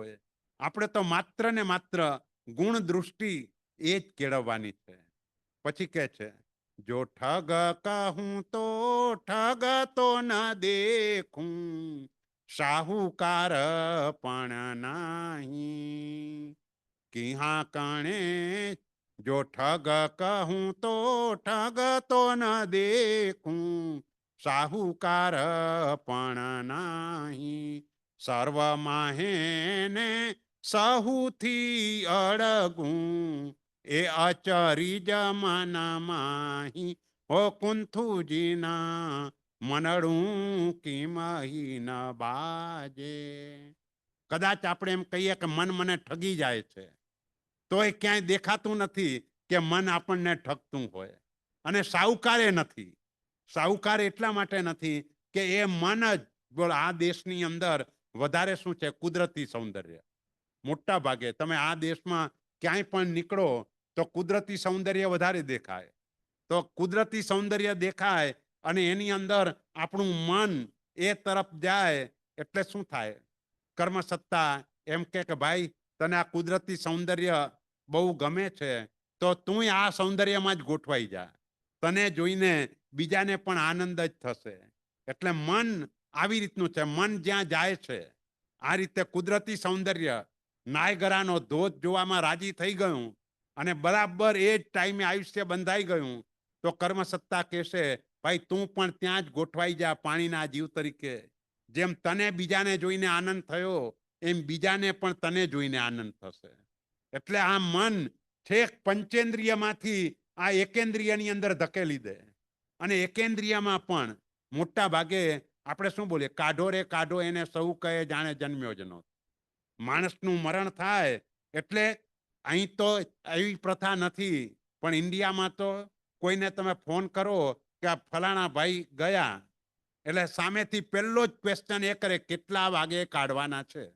બસ પહેલું જે આવે, કેટલા વાગે કાઢવાના છે? એટલે કાઢો રે કાઢો એને સૌ કહે જાણે જન્મ્યો જ નહોતો. એક બાજુ આપણી સાથે વર્ષો સુધી રહ્યા હોય, પ્રેમથી સાથે રહ્યા હોઈએ, અને તો પણ એ જાય એટલે જેટલું શક્ય હોય એટલું જલ્દી આપણે એને ઘરમાંથી કાઢવાનો પ્રયત્ન કરીએ અને બીજી બાજુ આપણું આખું ઘર મળદાથી જ શણગારેલું હોય. બોલો આખા ઘરમાં શું હોય? તમારું ફર્નિચર એ વનસ્પતિ કાયનું મળદું જ થઈ જાય ને. તમે તિજોરી ખોલો તો તિજોરીમાંથી મળદા જ નીકળે. તિજોરીમાંથી શું નીકળે ભાઈ? ડાયમંડના દાગીના એટલે પૃથ્વીકાયનું મળદું જ થયું ને. સોનાના દાગીના એ પૃથ્વીકાયનું મળદું જ થયું. આ બધા મળદાને જોઈને રાજી થઈએ અને આપણી જોડે જે જીવ્યા એને જલ્દી કાઢવાની મહેનત કરીએ તો કર્મસત્તા શું કરે? ભાઈ તને આ મળદું જોઈને રાજી થાય છે ને, જા આવે ત્યાં જ જા. તને સોનું જોઈને આનંદ થાય, સોનાની ખાણમાં જા. ડાયમંડ જોઈને આનંદ થાય છે, ડાયમંડની ખાણમાં જા. આરસ જોઈને આનંદ થાય છે તો મકરાણાની આરસની ખાણની અંદર ચાલ્યો જા. એટલે હંમેશા નિયમ છે કે આપણું મન જ્યાં કને આપણે જોઈન્ટ કરશું ત્યાં આયુષ્ય બંધાયું તો કર્મસત્તા આપણને ત્યાં જ મોકલવાની છે. એટલે પણ કંટ્રોલ રાખવાનો. ભાઈ ગમે ત્યારે આ આયુષ્ય બંધાઈ શકે એવો નિયમ નથી નક્કી કે આટલા વર્ષોમાં જ બંધાવાનું છે. આવું નથી, ગમે ત્યારે બંધાય. સામાન્ય નિયમ ખરો ભાઈ, 2 ભાગ જાય પછી 3જા ભાગની શરૂઆતમાં, પણ એ સામાન્ય નિયમ. અને સામાન્ય નિયમમાં આપણને ખબર જ નથી કે આપણું આયુષ્ય કેટલું. એટલે 2 ભાગ ક્યારે પસાર થઈ ગયા એ આપણને કઈ ખબર જ ન પડે. એટલે ગમે તે સમયે આપણી પરીક્ષા આવી શકે અને એ પરીક્ષામાં જો પાસ થવું હોય તો આ મન ઉપરનો કંટ્રોલ જોઈએ. એવા સમયે મન કંઈક જુદા વિચારો કરતું હશે, કોઈ સ્ત્રીના કાળા વાળ જોઈને મન એ તરફ જો આકર્ષાયું હશે તો પછી એ જ વખતે જૂ તરીકે ઉત્પન્ન થવાનું કર્મ બંધાઈ જશે. કેરી જોતા જોતા એની સુગંધ અને એ ખાવાનું મન થઈ ગયું ને આયુષ્ય બંધાઈ ગયું તો કેરીમાં જ જીવ તરીકે ઉત્પન્ન થઈ જવું પડે. ઘરનું ફર્નિચર જોતા જોતા આમ રાજી થતા હોઈએ અને રાજી થતા થતા બધાને બતાવ્યા કરીએ અને આનંદ પામ્યા કરીએ તો કર્મસત્તા સીધા ઉદ્ધય તરીકે ધકેલી દે. જા ભાઈ, તને આ ગમે છે ને, તું ત્યાં ઉદ્ધય થઈને બેસી જા, તારા આ ફર્નિચરની અંદર જ રહેવાનું. એટલે બહુ જાગૃત બનવું પડે, સાવધાન બનવું પડે. જો એ ન બનીએ તો આ મન આપણને ક્યાંય દુર્ગતિની અંદર ધકેલી દેશે. એટલે આ મન ઉપરનો કંટ્રોલ એ બહુ જ. જો ઠગ કહું તો ઠગતો ન દેખું, સાહુકાર પણ નાહી. સર્વ માહેને સૌથી અળગું, એ અચરીજ મન માહી. બધાથી જુદું છે. અને તોય આશ્ચર્ય છે કે આપણને કેટલા ઉપર નીચે એ રીતે કર્યા કરે છે. આપણા આત્માને એકદમ ઉપર લઈ જનાર પણ એ છે અને નીચે ખીણમાં ફેંકનાર પણ એ છે. એટલે આપણે એ ખીણ એટલે નરક ગતિ, નિગોદ એ આપણા માટે ખીણ કહેવાય. આપણું જે બેઝિક પ્લેટફોર્મ એટલે મનુષ્ય ગતિ કહેવાય અને એનાથી ઉપર એટલે દેવલોક ગણાય. પણ દેવલોક પણ એટલો સારો નથી.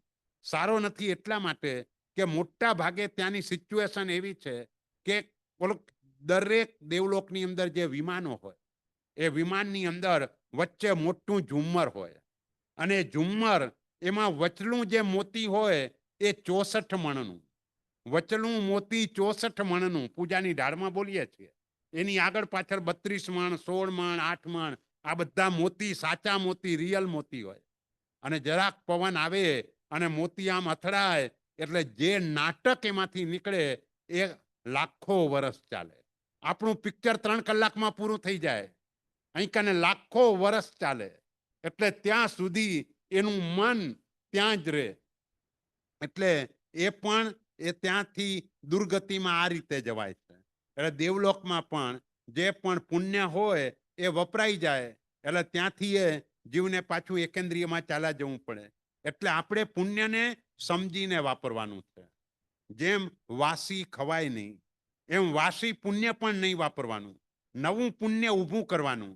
આપણે મોટા ભાગે નવું પુણ્ય ઓછું થાય છે. બોલો આ દેશની અંદર જિનાલયમાં અહીં દરરોજ પરમાત્માની પૂજા કરવા આવીએ કે અઠવાડિયામાં એકાદ દિવસ 2 દિવસ એ રીતે આવીએ કે જે આપણું દૈનિક કર્તવ્ય છે. જીન પૂજા એ દૈનિક કર્તવ્ય છે અને દૈનિક કર્તવ્ય હોવા છતાંય આપણે અહીં ના આવીએ તો એ રીતે આપણા મનને ઉપર કંટ્રોલ કેવી રીતે આવે? જે દૈનિક કર્તવ્યો, જીન પૂજા, ગુરુ સેવા, સ્વાધ્યાય, સંયમ એટલે સામાયિક, તપ એટલે નવકારસી ચોવિયાર અને દાન, આ બધા દૈનિક કર્તવ્યો છે, રોજે રોજ કરવાના છે. અને રોજ કરતા હોઈએ તો મન એમાં જોડાય, પણ રોજ ન કરતા હોઈએ તો મન એ તરફ દોડે નહીં. એટલે મનને આ રીતે સમજાવવાનું છે કે ભાઈ ત્યાં બધામાં તારે જોઈન્ટ થવાનું છે. આ તો હમણાં ચોમાસી પ્રતિક્રમણ કર્યું કે પક્ષી પ્રતિક્રમણ પણ આવે એટલે બરાબર ઓલા જયારે ગુરુ મહારાજને પક્ષી સૂત્ર બોલવાનું આવે ત્યારે મનને કહી દઈએ ભાઈ 20 મિનિટ હવે તારે કાંઈ નથી કરવાનું, નથી કાવસક કરવાનો, નથી મુપત્તિનું પરિણામ કર, નથી વાંદણા દેવાના, જ્યાં જ્યાં ફરવું હોય ત્યાં ફરી આવો. મનને ગમે ત્યાં ફરવા મોકલી દઈએ તો કેવી રીતે ચાલે? એ સૂત્ર પણ મંત્રાક્ષરો છે, આપણો એમાં ઉપયોગ જોડાવવો જોઈએ, એ ઉપયોગ નથી જોડાતો. એટલે આ સૂત્રોની અંદર ઉપયોગ જોડાય એટલા માટે પણ સૂત્રો બોલનાર પણ પદ અને સંપદાને ધ્યાનમાં રાખીને બરાબર સૂત્રો બોલે તો ઉપયોગ જોડાય. જો એ રીતે ન બોલે તો ઉપયોગ ન જોડાય, અને ઉપયોગ ન જોડાય તો એ દોષ સૂત્ર બોલનારને લાગે. જે સૂત્ર બોલનાર બરાબર બોલે અને તેમ છતાંય બીજાનો ઉપયોગ બીજે જાય તો એનો દોષ બોલનારને નહીં, પણ બોલનાર જો બરાબર ન બોલે તો એ દોષ એને લાગે. એટલે કહેવાનો આશય એ છે કે આ રીતે મનને દરેક બાબતમાં સમજાવી અને આગળ વધારવાનું છે. આપણે 5 ગાથા સુધી વાત કરી, હજુ 4 ગાથા બાકી છે. આવતીકાલે સમતાની વાત કરવાના છીએ અને પરમ દિવસે બાકીની જે 4 ગાથા છે એની વાત આપણે કરીશું. એટલે હવે કોઈના કંઈ ક્વેશ્ચન હોય, કારણ કે ગઈકાલે આપણે ક્વેશ્ચન આન્સર રહી ગયા હતા, એટલે છેલ્લે કહ્યું પણ તે સમય નહોતો, એટલે આજે થોડોક સમય રાખ્યો છે. એટલે જેના પણ ક્વેશ્ચન હોય એ બોલી શકે, કહી શકે, પૂછી શકે. હા બોલો.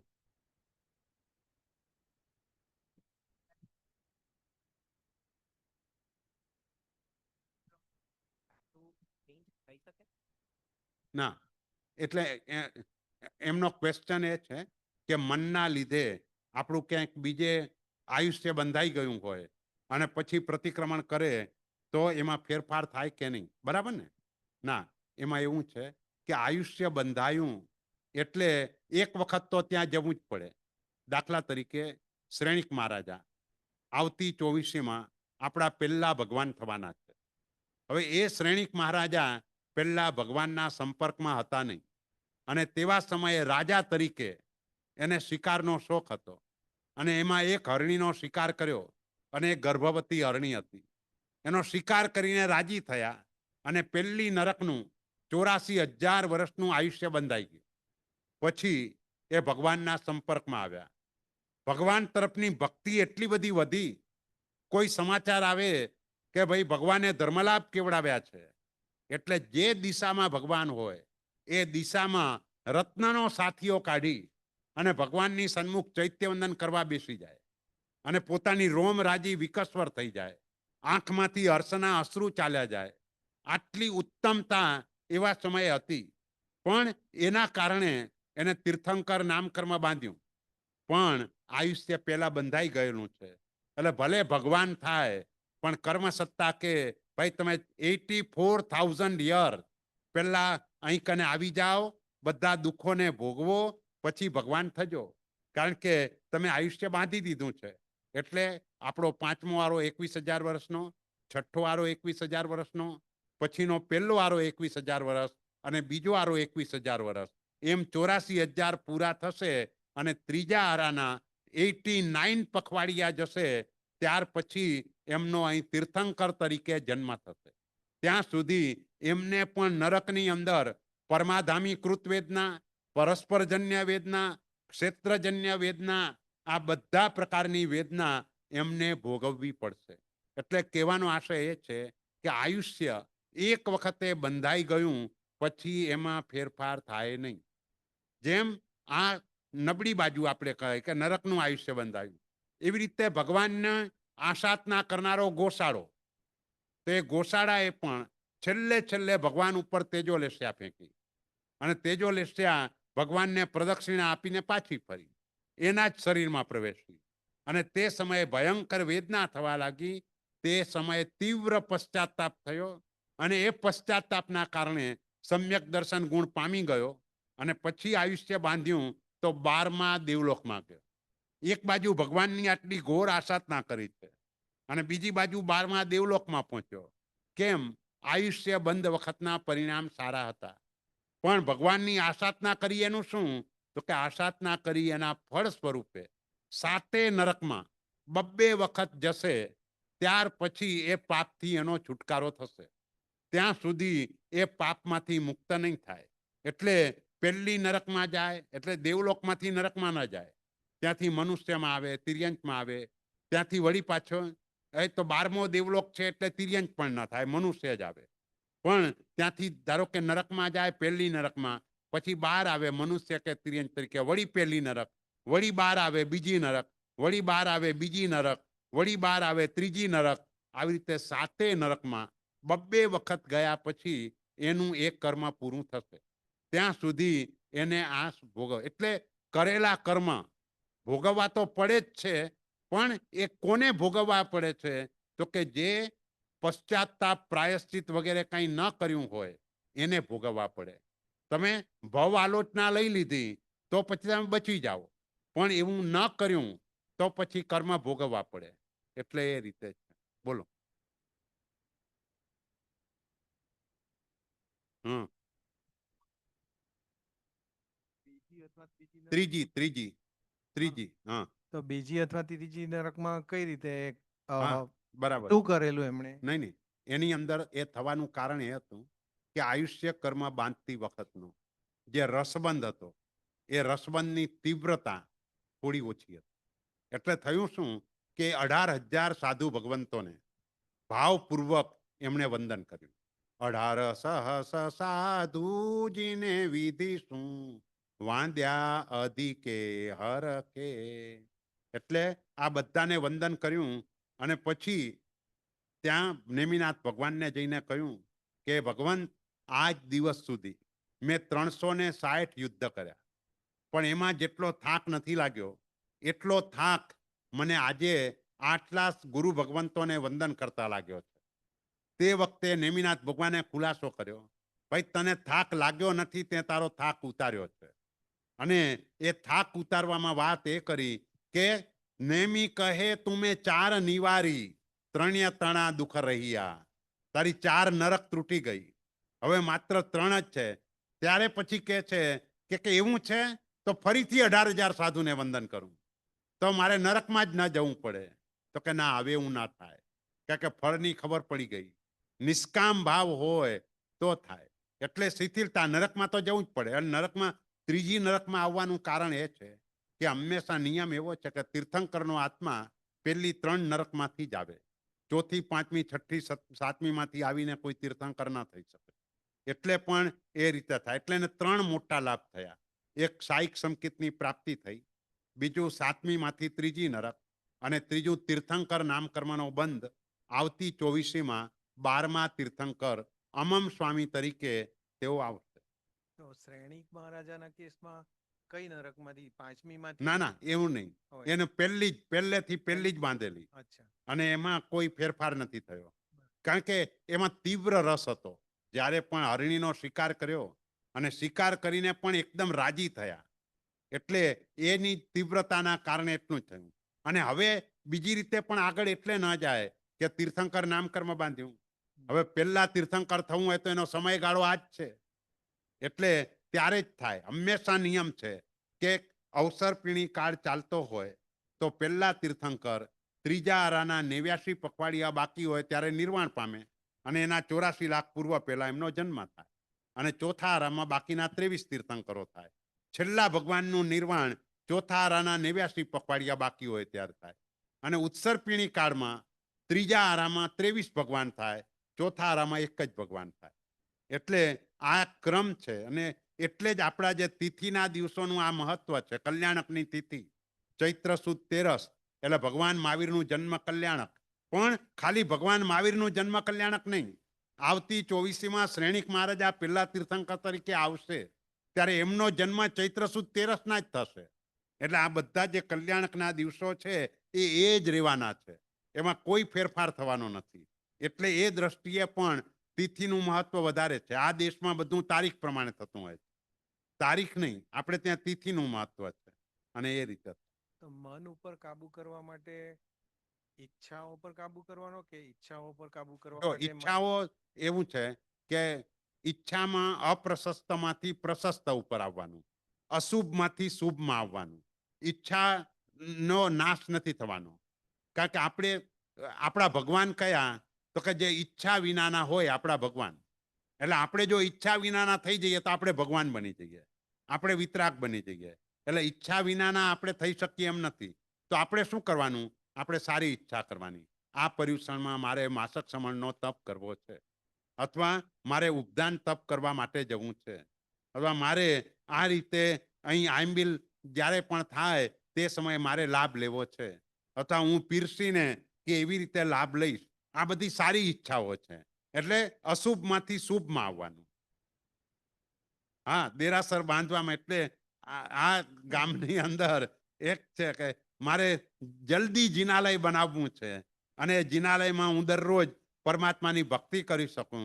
એટલે એની અંદર મારો સમય હું વધારે આપું. કે આવી જે ઈચ્છાઓ, સમય, સંપત્તિ, જેનું જે પણ હોય, તન, મન, ધન, સમય ને સંપત્તિ, આમાંથી જેની પાસે જે વ્યવસ્થા હોય એ એની અંદર જોડી શકે. અને એ થાય એ ભાવ, અને એ ભાવ તમે જેટલો વહેલો કરો એટલો લાભ વધારે. તમે ધારો કે આવતા વર્ષે મારે આ યાત્રા કરવા જવી છે, એનું પ્લાનિંગ અત્યારથી કરો, તો તમારા અત્યારથી શુભ કર્મનો બંધ ચાલુ થઈ જાય. પણ આવતા વર્ષે દીકરાના લગ્ન છે અને હોલ શોધવાનું ચાલુ કરો એટલે પાપનો બંધ ચાલુ થઈ જાય તરત જ. એટલે જે પણ છે એટલે સારી ઈચ્છાઓ એ કરવાની, અને સારી ઈચ્છાઓને આગળ વધારવાની. જો એ થાય તો એ શક્ય. આ મન, ચિત્ત અને બ્રેઇન, એમાં શું ડિફરન્સ છે? જો એમાં એમ કે આમ 4 શબ્દ છે: મન, ચિત્ત, બુદ્ધિ અને અહંકાર. પણ એ ચારે મન રિલેટેડ જ છે. એક અપેક્ષા એ, પણ બીજી અપેક્ષા એ જોઈએ તો ચિત્ત પ્રસન્ને રે પૂજન ફળ કહ્યું. અને અહીં ઉપસર્ગાહ ક્ષયમ યાંતિમાં મનઃ પ્રસન્નતા મેતી, ત્યાં મન મૂક્યું. આનંદ ગંજી મહારાજે ચિત્ત શબ્દનો પ્રયોગ કર્યો. એટલે અહીં મનમાં દ્રવ્ય મન કેવી રીતે થાય? ચિત્તની અંદર તમારું નિર્મળ થયેલું જે હોય, કે ધર્મની દ્રષ્ટિએ કે રીતે, બુદ્ધિ પણ જ્ઞાનાવરણીયનો ક્ષયોપશમ એ દ્રષ્ટિથી લેવી પડે, અને અહંકાર દોષની દ્રષ્ટિથી લેવું પડે.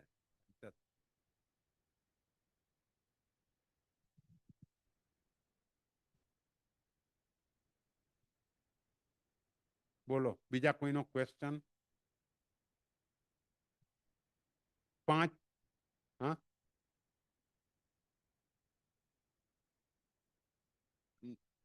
જો આપણે થાળી ધોઈને ન પીએ અને એમાં અસંખ્ય જે મનુષ્યો ઉત્પન્ન થાય એ બધા જ અસંગની કહેવાય, મન વગરના કહેવાય, પણ આપણને દેખાય નહીં. આ એક વાત મનુષ્ય ગતિની. તિર્યંચ ગતિમાં પણ મન વગરના ઘણા બધા જીવો હોય. એમાં મન વગરના જળચર જીવો પણ હોય, અને એનું આયુષ્ય પૂર્વ કરોડ વર્ષનું પણ હોય. હજાર હજાર યોજન લાંબા માછલા હોય, પણ એ આપણે એને ઓળખી ના શકીએ કે આ મન વગરનું છે, આ મન વાળું છે. પણ ફરક એટલો કે જે મન વાળું છે એ 48 મિનિટમાં એવું પાપ કરે કે 7મી નરકમાં પહોંચી જાય. અને મન વગરનું જે માછલું છે એ 1000 યોજન લાંબુ હોય, પૂર્વ કરોડ વર્ષનું આયુષ્ય હોય, સતત હિંસા કર્યા જ કરે, કર્યા જ કરે, કર્યા જ કરે પૂર્વ કરોડ વર્ષ સુધી, તો પણ એ મરીને માત્ર પહેલી નરકમાં, અને એનું આયુષ્ય પલ્યોપમનો અસંખ્યાતમો ભાગ, આનાથી વધારે નહીં. કારણ કે વધારે પાપ મનથી બંધાય છે, એની પાસે મન નથી, એટલે એ રીતે એ બચી ગયો. એ રીતે એને નુકસાન ઓછું થયું. મનથી લાભ પણ વધારે, નુકસાન પણ વધારે. લાભમાં છેક મોક્ષ સુધી પહોંચી શકાય, નુકસાનમાં 7મી નરક સુધી પહોંચી શકાય. હા, નિંદ્રા વિષયો અને બીજા 3 કયા? કષાય, વિકથા અને મદ્ય. મદ્ય એટલે વ્યસન, અથવા 8 પ્રકારના મત. પણ આપણે આવતા વખતે યાદ કરાવજો એટલે વાત કરજો. બોલો, ચાલો. પરમાત્માની આજ્ઞા વિરુદ્ધ બોલાવ્યું તો મિચ્છામિ. શિવમસ્તુ સર્વ જગત પરહિત નિરતા ભવન્તુ ભૂતગણ દોષા પ્રયાન્તુ નાશમ સર્વત્ર સુખી ભવતુ લોક. બોલો શ્રી પાર્શ્વનાથ ભગવાન કી જય. હા, આવતીકાલનું વિદ્યા.